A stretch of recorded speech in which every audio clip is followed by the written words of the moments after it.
gotta look good. I want you to look at something right now. Think of some major goal you want, or maybe it's one you're already working on and you have experienced a lot of setbacks, a lot of defeats.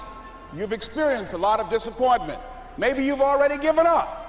And maybe you just need a little fire, a little encouragement to get back in the game again. Here's what I want you to look at. There are winners, there are losers, and there are people who have not discovered how to win. And all they need is some coaching. All they need is some help and assistance, just a little support. All they need is some insight or a different strategy, a plan of action to make some adjustments that will open up the key to a whole new future for them, that will give them access to the unlimited power that they have within themselves. That's all that they need. So what I want you to do is think about something you want for you, that's real for you, that's important for you, that will give your life some special meaning and power. And I don't even want you to say, I can do that. I don't want you to assume that. See, 5 years ago, when I started out in this area, I would not have been able to make the mental leap that I would be up to where I am right now. I don't want you to begin to just psych yourself out. No. I want you to be able to say something to yourself that will enable you to maintain a level of integrity with yourself. That when you say this, even when you face tremendous setbacks, it will be a benchmark to keep you in the game, to keep you moving forward and experimenting and readjusting your strategy and your plan of action, continuously looking for ways to win. So what is that something? When you got an idea you want to move on, you might not have the money, you might not have the education, you might not have the support or the resources you need. What is that something that can keep us going, that will enable us to act on our dream? What's one of those keys that will begin to help us to discover the secrets to our dream? Here's what I want you to repeat after me, please, with power and conviction. Say, it's possible. It's possible. That's all I want you to do when you look at your dream. Just say to yourself every day, it's possible. Just say that every day to yourself, it's possible. Because what does that do? See, it begins to change your belief system. See, the way in which we operate, ladies and gentlemen, it's a manifestation of what we believe, what's possible for us. Whatever you've done up to this point, all that it really is a duplication, it's a reproduction of what you believe subconsciously that you deserve and what's possible for your life.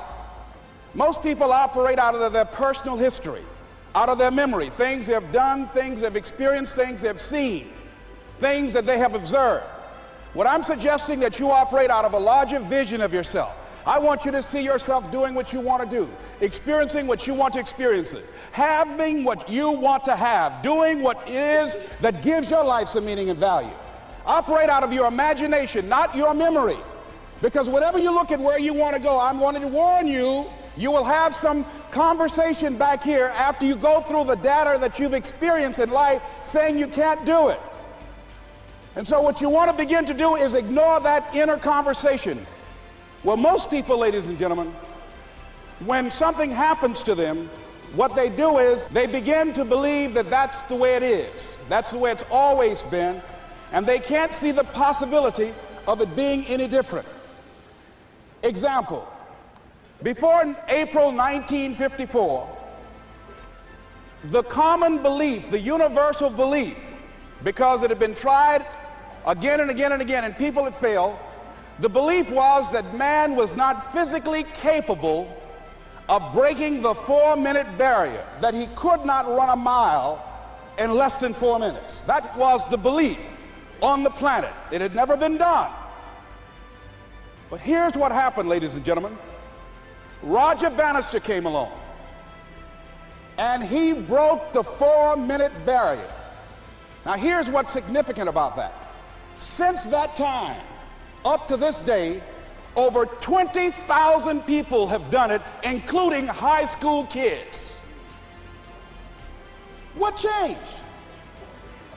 20,000 people, what changed? Here's what happened when they got on the track. They knew it had been done. And because they knew it had been done, there was a new belief about this barrier, about this goal that was unreachable.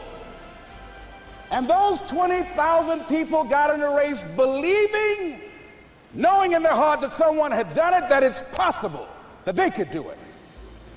And I'm saying that if you know anybody that had some goal, some dream, something they wanted to do, and they did it, then I'm saying that you know in your heart that if someone has done it, then you can do it. It's possible. And that if someone can make their dream become a reality, that it's possible that you can make your dream become reality. And so as you begin to look at where you want to go, beginning to embrace that, it's possible. I'm blessed and highly favored. I've got a lot going for me. I got some good stuff in me. And it's possible that I can bring my greatness out here in the universe, that I can do what I want to do. It's possible I can write my own book. I can have my own business. I can take the trip and travel around the world. It's possible. I can bounce back from adversity and reinvent my life. It's possible. Regardless of where I am, that things can get better for me. It's possible. I'm thinking about two men right here in Chicago who are fairly successful, similar background, educated. They worked for a corporation for many years, and they were among many people that were laid off. Two guys who were very good friends. One went out looking for a job for several weeks along with the other one, and they faced disappointment and rejection again and again and again. They couldn't find any work, which is the story of many people across this country. One guy stopped. He became discouraged. He stopped going. He stayed home looking at television, became very argumentative and toxic with his wife, drinking beer, getting on the phone, talking to his other negative, unemployed friends. And he just gave up. The other guy kept looking for a job everywhere he could go. Every time he could get an opportunity, kept asking people, networking, checking the newspapers every day. Kept going everywhere he could, trying to find a job. You have too much education. You're overqualified. You won't be here long enough. He kept going. He kept going. He went to a place and said, look here, I tell you what, if you can't hire me, and I know you can use my talents, abilities, and skills, I don't want to sit home and do nothing. Just let me do some volunteer work. You don't have to give me anything, all right? I just want to work. I want to be busy. Guy said, okay, it's on you now, but don't expect me to give you anything. It's okay. This guy came in and worked. He was the first one there. The last one to leave was the best employee there. About 4 weeks later, one of the top managers quit. They were looking for a replacement. Guess who they selected? This other guy. This guy who was volunteering his time. He got the job. What was the difference between the two men? Eyesight and mindsight. Eyesight is judging on what you see, judging according to appearances. But mindsight is how you interpret what you see. One guy said, it's not possible, it's over, I'm finished. I can't do it. I can't make it. He surrendered. I've faced rejection again and again. I'm not going anymore. There are no jobs out there. But this other guy, he felt that in spite of the no's and rejections, in spite of how bad the economy is, in spite of what the newspapers are saying, that it's possible that somebody somewhere will give me a job. He just kept going, thinking it was possible.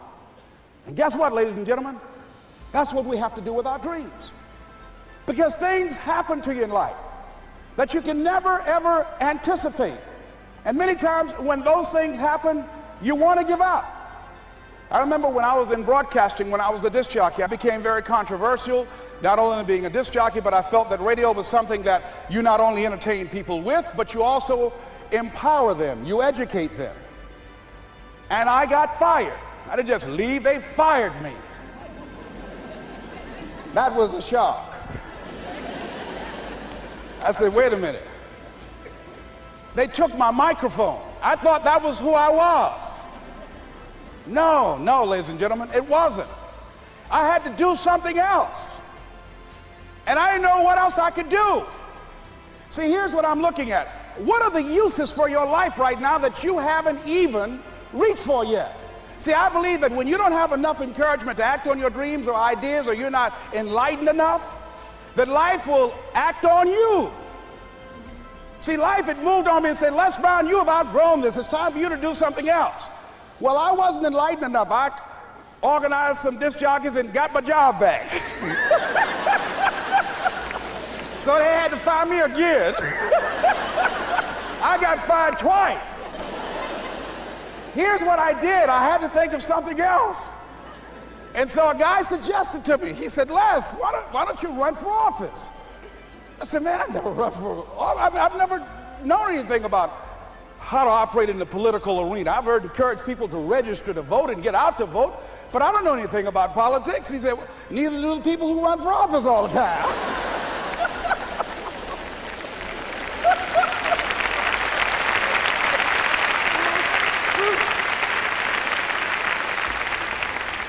So I ran. Now here's what I'm suggesting. I ran. You got to do what you can where you are with what you have. I didn't have any money. I didn't know anything about the political process. I didn't even have any support. But here's what the guy told me. It's possible you could win. That's all I had. I was running against an endorsed candidate. He was an incumbent. He had the newspaper support, all of the leadership in the community, and I was challenging this guy. So I had a saying when I was on radio, stand up for what you believe in because you can fall for anything. And I would go door to door. I have my kids on one side of the street. I would be on the other, and I'd knock on doors. Hello, my name is Les Brown. Tell everybody I'm still standing. They get on the phone. Child, Les Brown was to my house today. You know the boy on the radio with the big mouth? Yeah, they fired him, honey. Say he's still standing.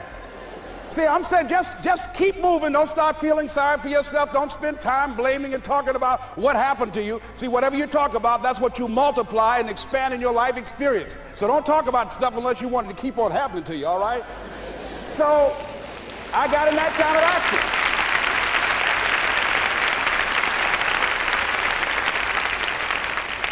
As I continue to do that, had my children with me, were going door to door, didn't have enough money. Eventually, we got close to the election and something happened that really surprised me. Guys who I thought were going to either support me or stay out of it, various powerful community leaders, they became involved in it and they endorsed my opponent. I felt devastated. Now that's going to happen to you when you're working on your dream. Things are going to happen that's going to catch you on the blind side. That was shocking to me. They didn't have to do that. All they had to do was just stay out of it. But here they go, come up in there messing with me. Now that's going to happen. There's some people who believe it's their personal business to stop you from living your dream, all right?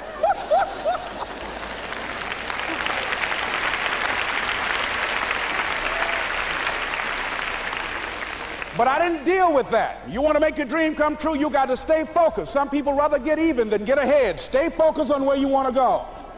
I just kept on doing what I was supposed to do. And so I was driving to the radio station. My opponent had over $20,000. I had less than $800. As I was in the radio station, the guy said, "You're going to make a commercial?" I said, "Yes." He said, "It better be a good one because that money can't go pretty far here." And I sat there in the middle control room and I was thinking. And here's what happens when you get still. Stuff will start coming. Something said, "Call your mama." You used to talk about your mother on the air all the time. Ask her to say a few words for you. That'll be a different kind of political spot. So I called my mama, and I had a gospel record playing in the background.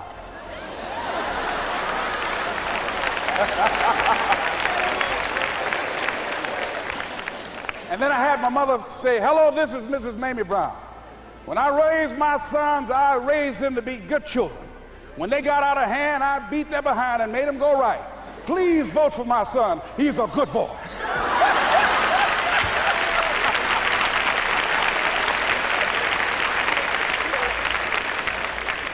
Usually in the state representative race, maybe 3,000 or 4,000 people will come out to vote in a primary. In that primary race, over 27,000 people came out and voted and said, "I'm voting for Les Brown because his mama said he's a good boy." I won, ladies and gentlemen. I won.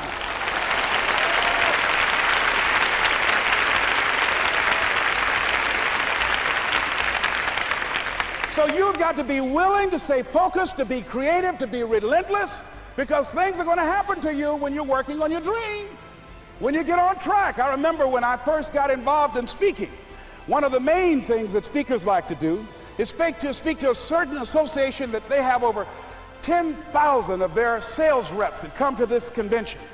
And I was relentless. I kept saying, it's possible. It's possible. See, what I want to let you know and set you up for, because you said it's possible, don't mean that you're not going to have any problems. That Murphy's Law ain't going to come and slap you side the head. Oh, Murphy going to come visit you. He's waiting for some of y'all out in the parking lot. Oh, you say it's possible. Okay, it's possible. You better get up. Well, I was working. I kept saying it's possible. They got other speakers on this program. I can be on that program too.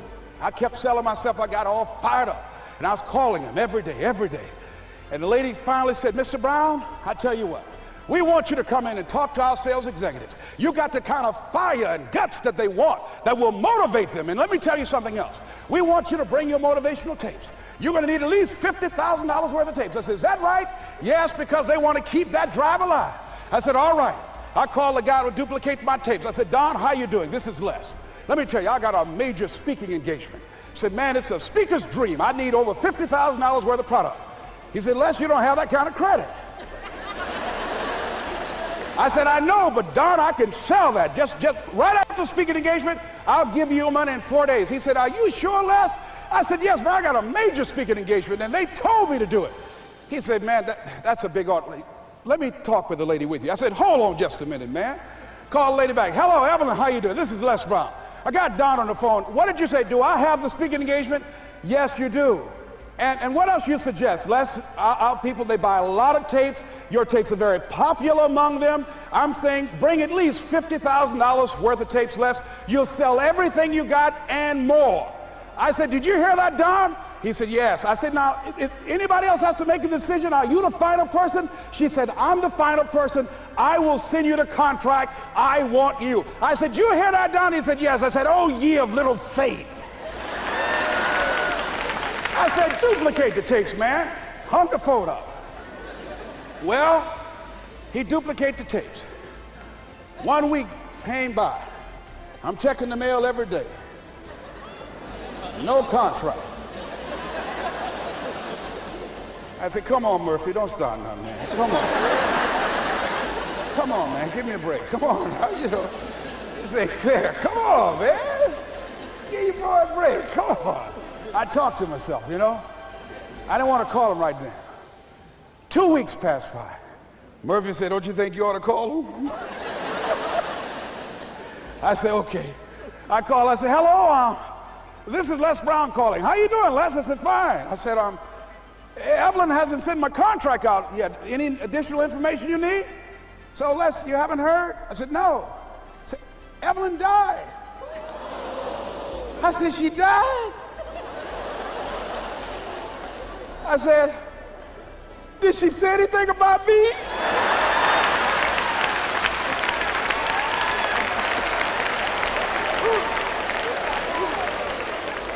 When I got home, I was so wiped out. And Murphy was in the house waiting on me. Murphy said, is it possible you want to listen to some of your tapes?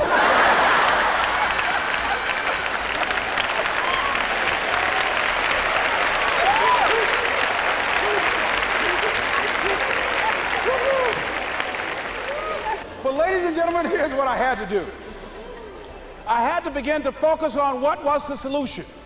That this was not the only place that I'll be able to sell those products. And as I began to challenge myself and got some help and support and some other input, I eventually did. It took longer, but it was challenging. But I did it. Repeat out to me, please. No matter how bad it is, or how bad it gets, I'm going to make it.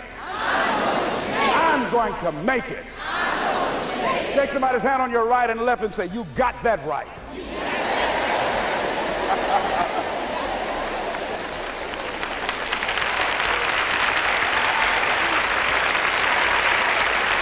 Repeat after me, please. It's possible. It's possible. I can have my dream. I can get what I want. I must be creative. And never give up. Now, let me share something else with you, ladies and gentlemen. When you know within yourself that there's something you want to do, and I believe that all of us were born with a purpose, that all of us have something that we are supposed to do, that all of us have some goodness within us, and that goodness gives us a responsibility to manifest our greatness. And when you know that, you can feel it in your guts, and you know that you're deliberately operating below your potential, you've gotten comfortable, you stop expanding, you stop stretching, you stop challenging yourself. Let me share something else with you. Not only is it possible for you to have your dream, but it's necessary. It's necessary that you have it, that you work on it, that you develop yourself, that you go for what is yours in the universe. I have a friend that at the beginning of the year I was in Los Angeles giving a speech, and I do a seminar teaching people how to become involved in the speaking business, and also one called Speaking with Power, teaching people how to begin to develop their communication skills. And this friend, I said, I want you to work with me. I called her up. She said, Les, are you sure I can do it? Sure you can. You have a PhD in communications. I don't have that. If I can do it, sure you can do it. In fact, I'm going to give you the support that you need. Here's what I realize, ladies and gentlemen. We only have enough energy to take us to a certain level, but it's necessary that we assemble ourselves with other people who share our vision, other people that can see it for us, to give ourselves a home court advantage.